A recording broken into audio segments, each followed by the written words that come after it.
Vamos falar um pouquinho da questão do ocultismo em relação ao adventismo. Boa. Você colocou algumas situações relacionadas a Ellen White e a maçonaria. Até no seu livro, o que as pessoas perguntam, mas a maçonaria ela não tem abertura para mulheres. Tem.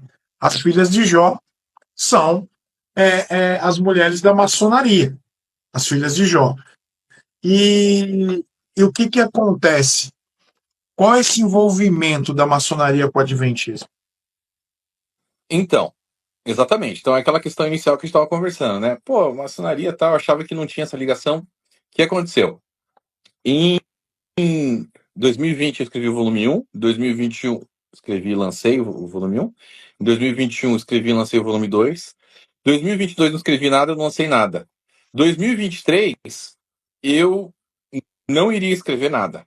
E por algum motivo eu comecei, no finalzinho de 2022, eu comecei a entrar forte no ocultismo, ler livros ocultistas, com uma licença teológica, né, para poder ter, por algum motivo me deu curiosidade de entrar no ocultismo, e eu comecei a ler vários livros ocultistas, e eu não entendia por que Deus estava me levando naquele caminho, mas segui, né, curioso tal, e também queria entender. E cara, entrei na Kabbalah pesado, li o Bahir, li o Zohar, né, o Sefer Yetzirah, li assim muita coisa da Kabbalah. Li o livro das leis herméticas lá do Hermes Trismegistus, o Caibalion. Li o livro de Urantia, que é uma grande baboseira, mas li aquele negócio lá gigantesco. Entrei em coisas da Wicca. Li, cara, muita coisa do Hélio Couto, que é ligado mais à física quântica e tal. Ele tem umas coisas meio esquisitas ali, mas li também. Li livros espíritas. Eu li uns 60 livros, mais ou menos, ligados ao ocultismo, nova era. Li algumas coisas de Aleister Crowley, pesado demais. A Clavícula Menor de Salomão. Enfim, entrei ali pesado no ocultismo, tá? Li muita coisa mesmo, assim. E aí eu cheguei também, li algumas coisas da maçonaria, né? Albert Pike, Manly P. Hall, etc. Li os livros do William Schnubblen, que são bons, muito bons. Eu já conversei com ele, inclusive. Escreveu Lucifer Dethroned, escreveu Masonry Beyond the Light, né? Os nomes em inglês e em português eu não sei como é que ele traduziu. Mormonism, Temple of Doom, que ele já foi mormon, já foi maçom, já foi até de uma ala vampírica lá, enfim, cara, muito doido, né? E já conversei com ele, inclusive, já conversei com o Schneebler, é uma figura, tá? Gente boa. Ele acabou virando judeu messiânico, não sei se você conhece a história dele, mas enfim. E aí, cara, eu cheguei no livro da Madame Blavatsky, Doutrina Secreta, 900 e poucas páginas, aquela densidade espiritual que você sabe, né? Você que tá acostumado aí com denso, livro denso. Aqui o clima estava pesado aqui em casa, né? Todos esses livros malucos aí. Mas quando eu cheguei na Doutrina Secreta da Blavatsky, ali eu senti pesar. Ali pesou, entendeu? E ali eu senti que Deus falou, filho, chega. Para aí, não avança mais. Pode jogar tudo fora. Joguei tudo livro fora daqui, tirei tudo aqui, tá? Sério? Sério. Aí, tá. Aí ele falou, agora você pode escrever o teu livro, pode começar. Eu falei, tá bom. Comecei a escrever o volume 3, né? Comecei a escrever, eu falei, e eu não sabia o porquê que ele me guiou nesse caminho. Bom, quando eu comecei a escrever o volume 3, comecei a fazer as pesquisas pro volume 3, eu comecei a pegar os padrões de escrita, padrões de muita coisa que Ellen White escreveu nos livros ocultistas da Nova Era, livros maçons. Comecei a pegar um monte de coisa. Eu falei, cara, o que está acontecendo aqui? Essa mulher. Então, aquela história da maçonaria é verdade. Né? Aquilo que eu, a princípio, eu achava que não era verdade, eu comecei a ver que era verdade. Falei, meu Deus do céu, olha esse negócio. Então, eu separei um capítulo, que é o capítulo 10, para falar só sobre o ocultismo, né? Eu creio que é o capítulo mais forte do livro. Né? A gente deixou meio que o melhor para o final ali. E de fato, cara, tem muita conexão, assim, coisas que matematicamente é impossível serem coincidências, né? Você vê, por exemplo, os gestos maçons dos pioneiros ali Exato. nas fotos. Tem, Você não tem tem como uma negar. colocou que tem várias pessoas com a mão para dentro, que é um dos sinais maçônicos.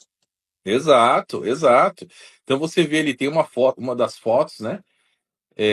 Que mostra ali uns 7 ou 8 pioneiros maçons, pioneiros adventistas, fazendo o sinal maçom, né? Do grau 3, grau de mestre maçom, mestre do segundo véu, aquele sinal do grau 3, né? Você vê fotos de Ellen White fazendo o sinal de companheiro maçom, que é do grau 2, o Edson White fazendo o sinal de mestre maçom, do segundo véu.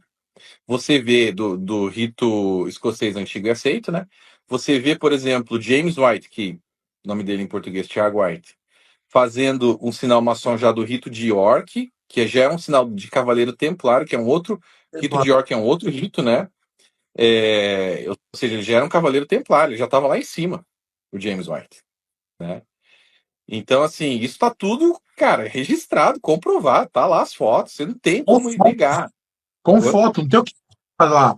Tá foto lá, não tem o que falar. Não, não, não é, não tem. Até a Ellen White também, com uma mão para dentro Exato. da roupa. Ellen White fazendo, outras mulheres fazendo. Você fala, tá, mas que nem se falou, mas não tem mulher na maçonaria. Veja bem, existem lojas, já existiam naquela época. A primeira loja oficial que aceitava mulheres na maçonaria foi uma loja francesa, lá, Le Droit Humain, né? Uma loja lá de Paris, que aceitava. Tudo bem, ela não era daquela loja, mas sim tinham já mulheres que eram aceitas em algumas. Hoje em dia já tem loja mista, hoje já é mais escancarado. Naquela época não, mas o que que ela era? Porque assim, eu tenho vários amigos ex-maçons que se converteram ao cristianismo e me contaram. Eles têm acesso a tudo isso, tá? Eles sabem lá dentro. E eles me falaram, Gleice, os pioneiros adventistas eram maçons, ponto. Tá, e Ellen White? Ellen White era uma paramaçom. O que que é paramaçom? Paramaçom é uma pessoa que recebe as honrarias de um maçom sem de fato precisar passar pelos ritos, etc. Por quê? Porque ela tinha um domínio espiritual sobre muita gente já, né? Ela tinha essa moral, digamos assim, para receber essa honraria e receber vários dos privilégios maçons, até porque o filho dela provavelmente estava fazendo sinal ali, o marido era, e vários pioneiros adventistas eram. Então, na época, assim, quem era. Hoje em dia, a maçonaria ainda é forte, mas ela era muito mais forte naquela época, né? Então, se você era maçom, você abria um monte de porta. É fato, entendeu? Se conectava com um monte de gente e tal. E eles ajudavam mesmo, ainda se ajudam demais, né? Então, assim, A CIPA também é uma organização paramaçônica que leva tem. os nomes das três filhas, as filhas de Jó. As filhas de Jó é uma organização paramaçônica que leva o nome das três filhas de Jó pelo que eles têm de tradição. A Késia, que significa fé, Gemina, que significa pureza, e a Keren Apuk, que significa triunfo da fé. Então, as mulheres elas entram para a maçonaria através das filhas de Jó, né, que na realidade aqui ela é destinada às mulheres de 10 a 20 anos. E aí depois você tem as lojas que ainda aceitam as mulheres como maçons. Mas como é que esses caras conseguem fazer tudo isso? Apesar também que hoje tem pastores maçons, né? Tem. A gente tem essa coisa. Tem muito pastor maçom e de fato tinha já antigamente até em várias instituições, não só na Adventista. Aí você vai falar, tá, então você vai, né, criticar aí os pastores batistas da Assembleia, etc. Cara, não é essa a questão. A questão é que ela publicamente era contra a maçonaria. Ela Exato. dizia, ela dizia que era do diabo. Ela dizia isso. Você entende o problema? Então, assim, isso que vocês precisam entender, gente. Tá? Era uma máscara. A coisa toda ali era uma farsa. Né? E você fala, tá, mas não, mas isso era uma coincidência. Eles estavam com frio, então eles colocaram a mão assim, acho que devia estar. Ou era algo assim, meio chique na época. Fazer. Tá, então é uma coincidência. Então tá bom. Então, então me diz o seguinte: é uma coincidência também que ela colocou um obelisco maçom no túmulo dela? Com o olho de Horus. O olho de que tudo vê na litografia que ela criou com James White, que é o desenho que tá lá em Loma Linda, que o pessoal pode ver ali, criado por eles, os termos e as expressões maçônicas usadas por ela nos livros dela, como você bem disse, o olho que tudo vê, o Gadu, grande arquiteto do universo. Pelo amor de Deus.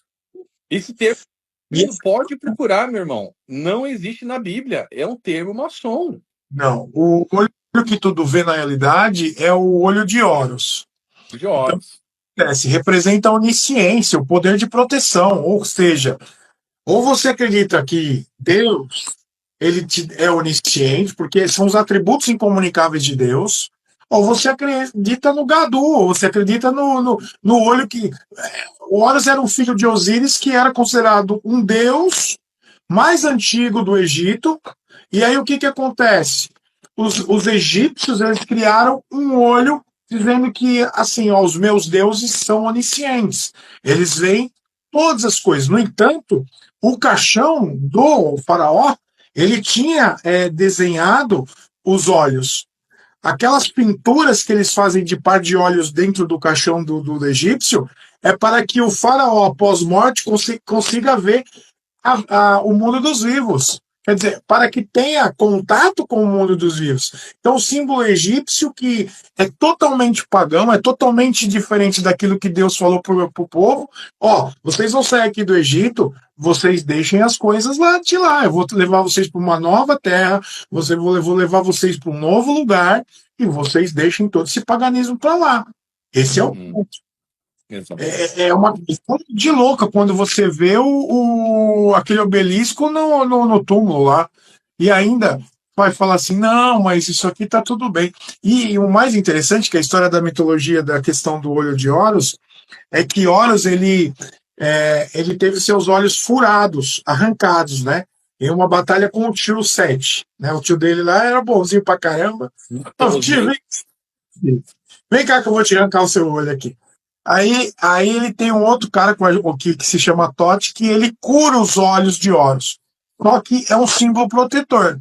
Ou seja, você tem frequentemente amuletos com olhos de Horus, você tem peças pequenas, você já tem situações e virou um amuleto, um protetor. Como é que uma cristã, entre aspas, que se diz cristã, que tem o espírito da profecia, coloca um negócio desse no túmulo?